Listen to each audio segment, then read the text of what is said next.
Saya lanjutkan lagi ya video yang ketiga ini. Saya kira tinggal sebentar aja. Ketentuan sanitasi berikutnya adalah ventilasi ya, supaya ada gerakan udara mengalir di dalam ruangan itu, sehingga akan menghilangkan bau-bau yang tidak enak dan menghindarkan kelembaban dari suatu tempat yang terlalu tinggi di kawasan tertentu.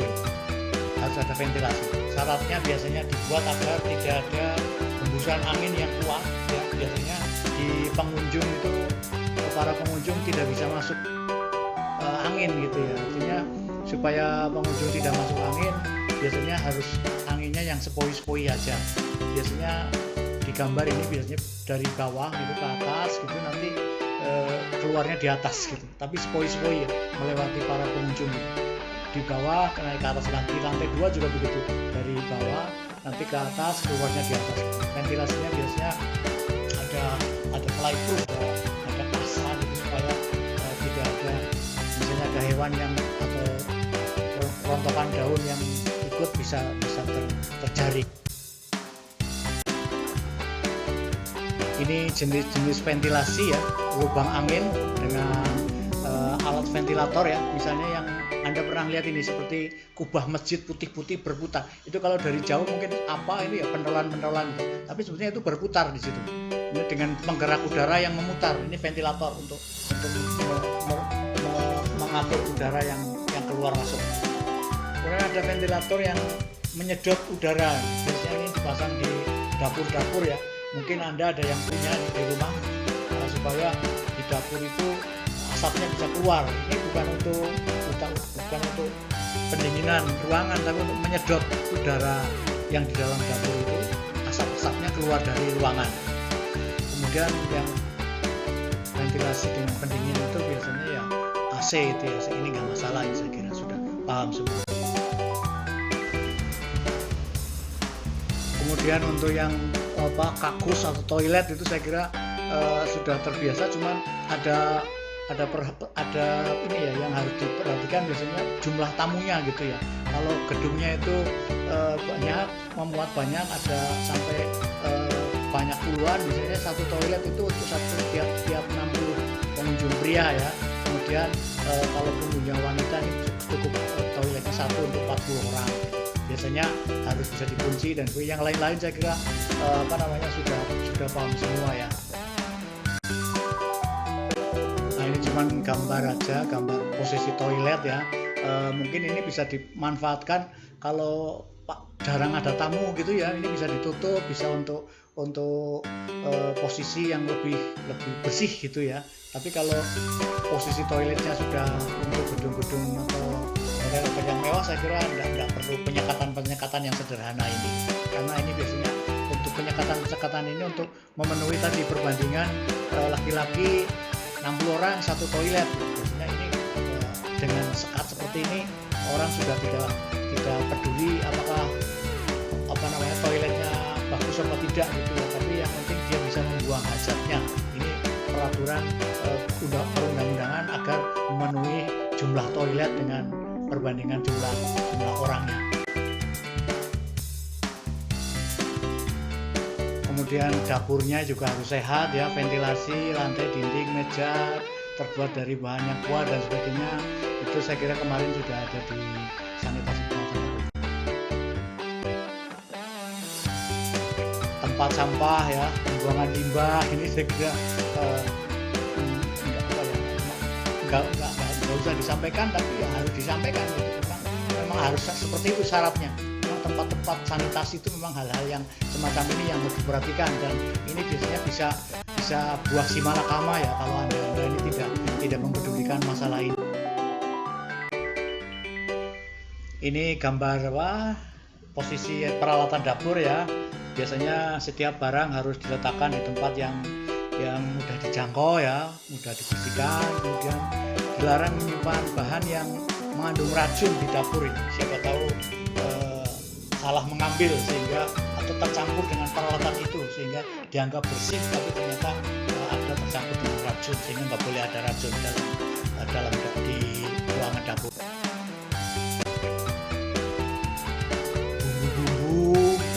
pakaian itu harus disimpan di tempat yang mudah dan juga aman dari serangga gitu ya. Ini saya kira paham juga. Nah, ini agak penting, ini perlu perhatian.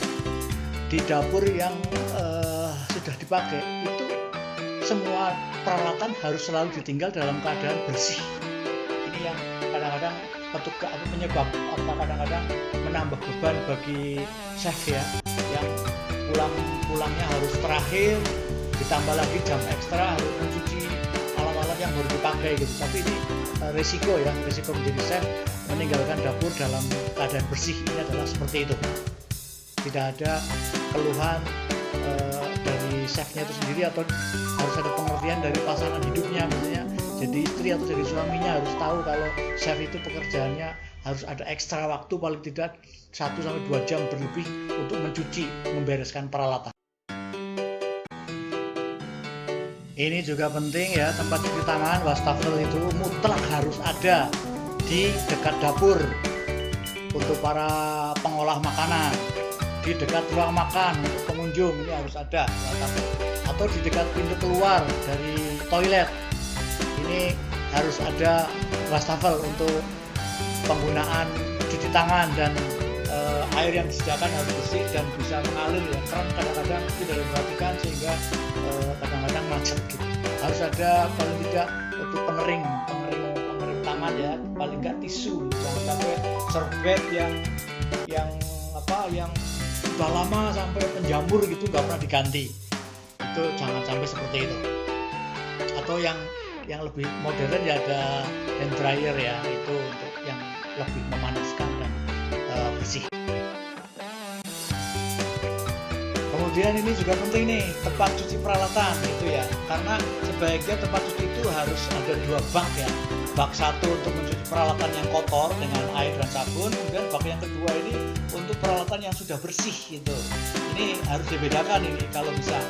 Kemudian ada namanya untuk pengering ya, pengering untuk yang sudah bersih tadi ada tripod ya, agar pemisahan atau pengeringan dari alat-alat yang sudah bersih terpisah dari yang kotor dengan yang bersih. Ini penting juga nih alat untuk tempat pencucian peralatan ini.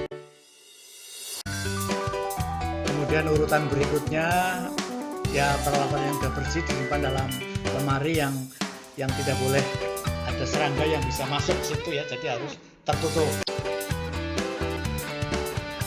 Kemudian peralatan masak ini harus bahan kuat, dibersihkan, tidak boleh menggunakan timah, kadmium. Nah ini kemarin sebenarnya sudah ya peralatan masak, tapi ini ada tambahan timah, kadmium ini nggak boleh ya, karena mudah menjadi racun. Ini yang termasuk logam berat. Ini juga penting nih.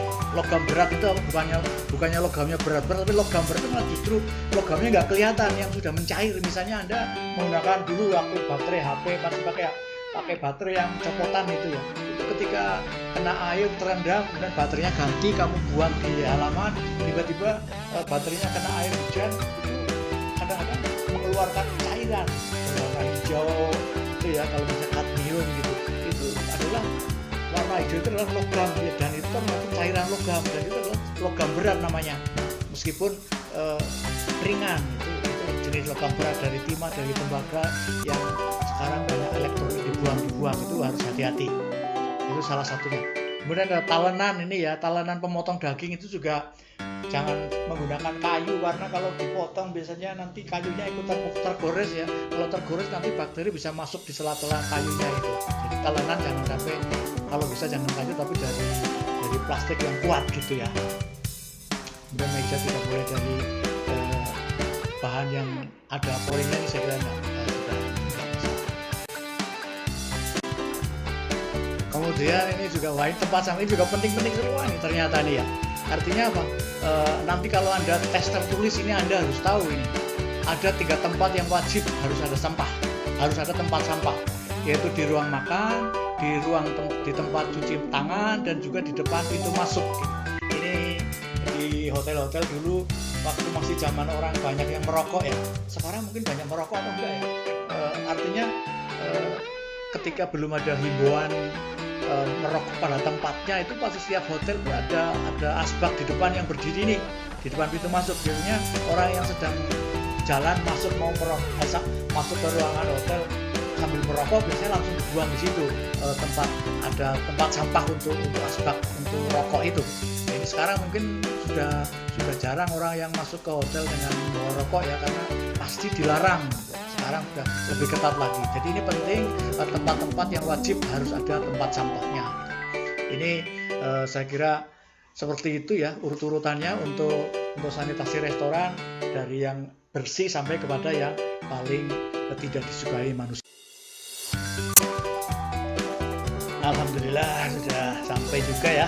Saya kira ini mungkin masalah sanitasi itu memang melekat pada manusia, sehingga kadang-kadang kalau bicara membosankan atau tidak menyukai, tidak menyenangkan ya, karena memang kita bicara tentang hal-hal yang tidak menyenangkan tapi kesehatan gitu. Kecuali kita bicara tentang musik atau hiburan itu pasti menyenangkan ya. Jadi mohon dimaklumi, mudah-mudahan bisa menambah wawasan. Dan ini termasuk saya kira saya ingatkan lagi ya, ini penting untuk tes tertulis ya. Ketika Anda mau menjadi manajer, supervisor itu ya perlu ada tes tertulis lanjutan.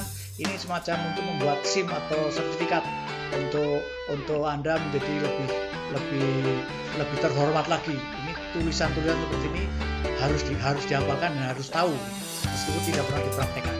Terima kasih, saya akhiri. Assalamualaikum warahmatullahi wabarakatuh.